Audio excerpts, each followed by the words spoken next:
Peddler Polly and the Story Stealer by Aaron Shepherd. Peddler Polly, goods bought here and sold there. That was the sound of Peddler Polly's cart as a horse pulled her up Main Street.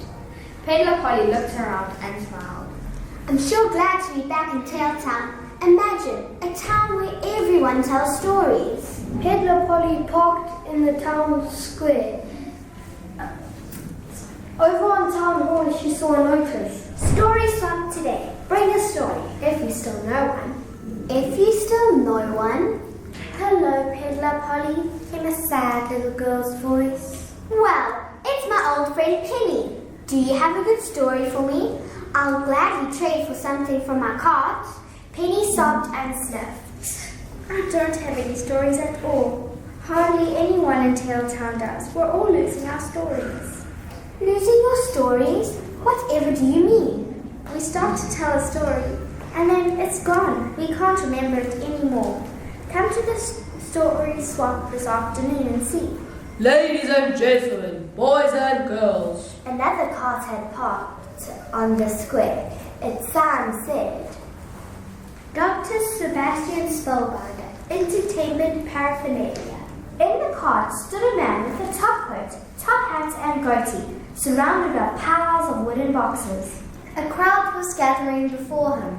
You've heard of a storyteller and you've heard of a storybook. Well, I'm here to show you something finer still. The brand new, patented Spellbinder Storybox. Oh, Peddler Polly, he's selling stories. Dr. Spellbinder held up one of the wooden boxes, showing a pane of glass on one side. He flipped a switch and the glass came to life. Tiny characters moved across the pane and tiny voices came out. Someone in the crowd yelled, It's Cinderella! Dr. Spellbinder turned a knob, and a different moving picture appeared. That's Puss in Boots. He turned the knob again, and that's Sleeping Beauty. That's Sleeping Beauty.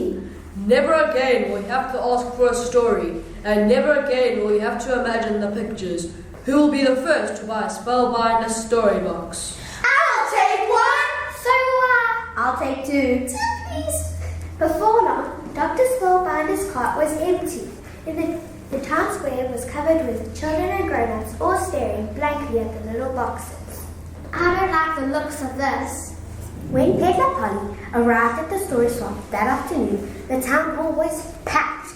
The room was buzzing with the talk about the lost stories and the Spellbinder story boxes.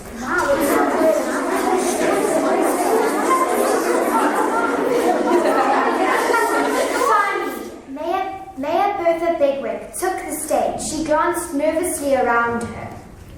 Welcome to the story swap. It's my honor to tell the first story. The Pied Piper of Hamelin. From her seat by an open window, Peddler Polly heard a soft whir and sucking noise. The life in the town of Hamelin was pleasant, or it would have been if not for the mayor turned pale. I've lost my story! And she ran from the stage. A horrified murmur rose in the room.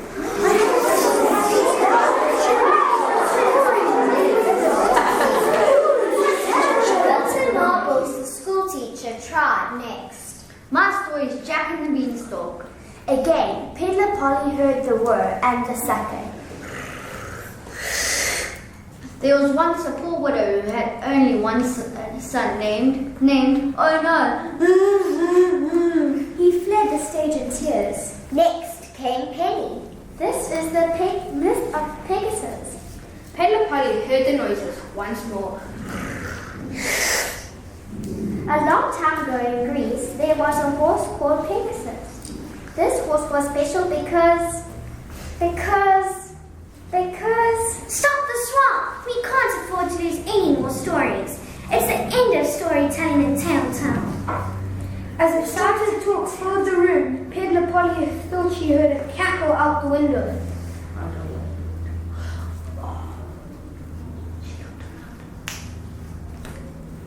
She looked around and saw a man with a top coat and a top hat hurry away from the building. He carried a large wooden box covered with switches, knobs, and dials. with a long hose attached to it.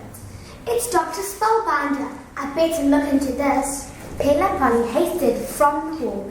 She followed Dr. Spellbinder for a distance as he left the town and made his way into the hills. At last, Dr. Spellbinder disappeared through the mouth of the cave. Peddler Polly followed him and stopped in astonishment. The huge cave was filled with mechanisms and contraptions, all of them noisily pulling or pushing or pulsing or pounding.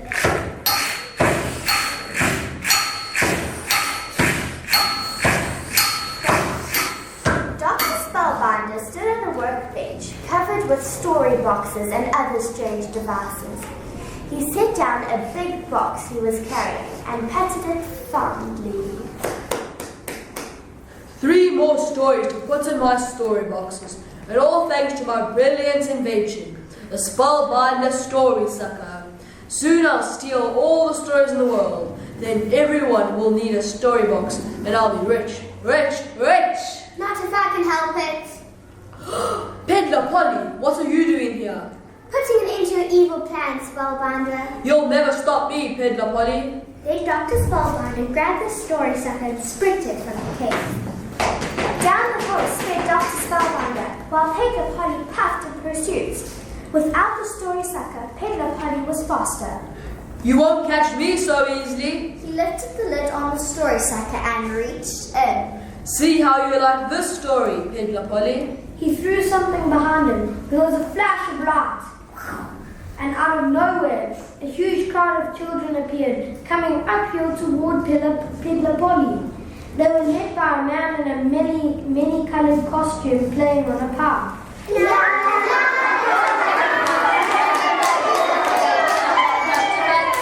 Well, I'll be. Peddler Polly pushed past the startled man and pressed through the crowd of mesmerized children. It's a catchy tune, kids, but I wouldn't follow a Pied Piper. Dr. Spellbinder was far ahead, but Peddler Polly ran hard and gained on him. One good story deserves another. And he reached into the story sucker. Another flash. And Peddler Polly saw a boy chopping down a gigantic beanstalk. But just then, the boy took to his heels, calling, "Heads up!" Peddler Polly looked up and stopped just in time. A huge man tumbled from the sky and landed with an earth-shaking crash just before. Didn't know stories could be so dangerous. Peddler Polly ran around the giant while she waved to the boy and called, "Thank you, Jack." Dr. Spellbinder had vanished behind the hill, and Peddler Polly panted after him. As she rounded the bend, she gasped. Tied to a landing platform was a lighter-than-air balloon, and Dr. Spellbinder was climbing into the basket. Oh no, now he'll get away for sure. Unless... It's all over now, Peddler Polly. Dr. Spellbinder untied the rope and the balloon floated into the air. But I still have one more story, and it might as well keep you busy. If it's the one I think it is, Dr. Spellbinder threw it to the ground. Another flash. And there stood a horse with long, graceful wings. Pegasus! Peddler Polly ran and leapt onto the horse and dug in her heels. The horse flapped its wings smoothly and rose in the air as it spiraled up and up. It spiraled until it was flying circles around the dismayed Dr. Spellbinder. Guess you forgot your mythology, Spellbinder. Didn't you know Pegasus was a flying horse? Peddler Polly rode in close, grabbed Dr. Spellbinder, and flung him across the horse's back. Ooh, my story sucker! Cried Dr. Spellbinder as the balloon floated away with his invention. I don't guess you'll need it where you're going. For a crime like shutting up stories, a judge is sure to shut you up. Unhappily ever after. A few weeks later, when all of Dr. Spellbinder's story boxes had been opened and the stories returned to their tellers, the people of Tailtown held a big storytelling festival on the town square. Made a bigwig announce, and our special guest for today is Peddler Polly. Yay! Well, thanks. And now I'll tell a story called Peddler Polly and the Story Stealer. And that's a tale That they will always tell.